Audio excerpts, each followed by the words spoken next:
I've worked many odd jobs, and that's led me to doing outdoor sales, to working at a reception, passing out newsletters in bathrooms, and now as an executive assistant. And over time, I've had jobs where I liked and didn't like, but throughout that time, I made it more enjoyable and showed that I was able to do a good job at my work. And as an executive coach, I've helped my clients do the same.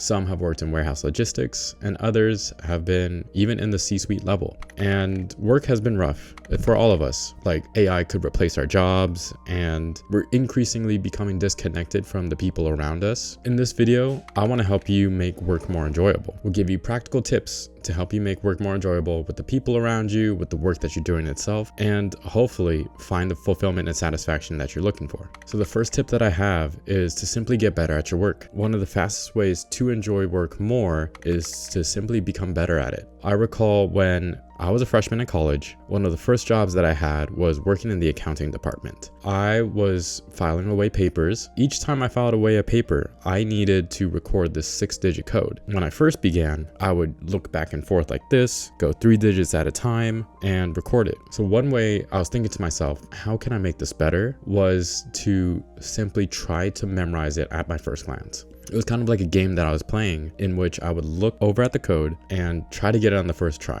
Over the first few steps, I would see if I got it right. And then slowly as time began, I was able to get it right on the first glance of memorizing these 6-digit codes. That helped me make my work more efficient. It saved me time looking back and forth on all the codes. And it felt like a game to me. Now it's translated to what I do as an executive assistant, because I like to say that the calendaring work that I do for my executives feels like Tetris. There is this grid and you're trying to slot meetings that fit within each other to find the right piece. It feels like a game. However, making work more efficient has helped me find my overall satisfaction with work. One way that you can begin is to start gamifying the work that you do. So think to yourself, what are areas in your work that you can see and just make it more fun, more enjoyable by simplifying it. Oftentimes, you'll find that you can make work more enjoyable by just simply getting better at your work. The second tip that I have is you can make work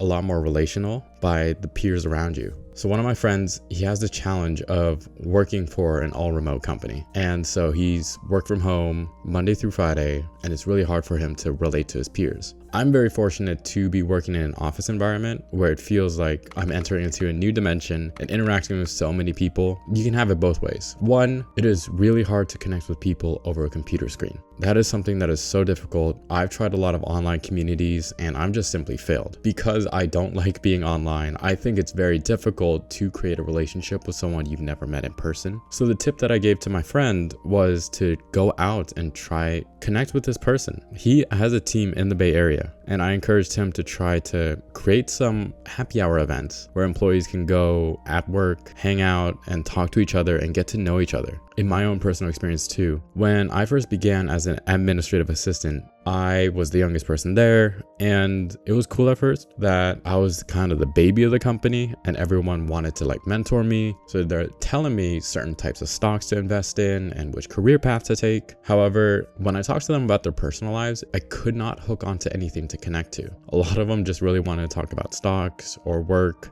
or their kids, and it was hard to hook on. So one of the things that has helped me try to connect with people is to find out their hobbies and what they're really interested in. You can kind of jab away at their bits, but you can slowly peel off the pieces to see where someone gets super excited. And I think you could tell based off of their baseline of how perked up and energized they feel when talking about a subject. There's just simple questions on what did you do this weekend? And tell me more about that.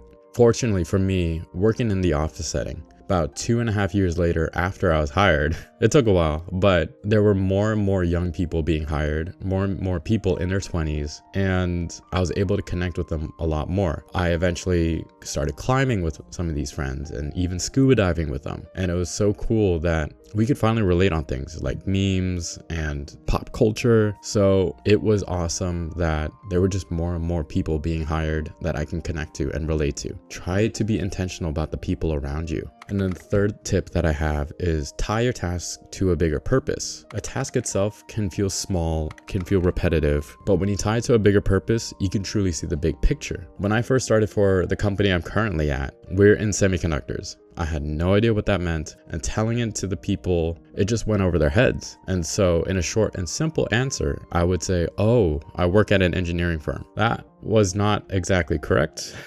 We have an engineering department, but it wasn't exactly a firm. And the correct usage and vocabulary I use is we sell capital equipment for semiconductor manufacturers.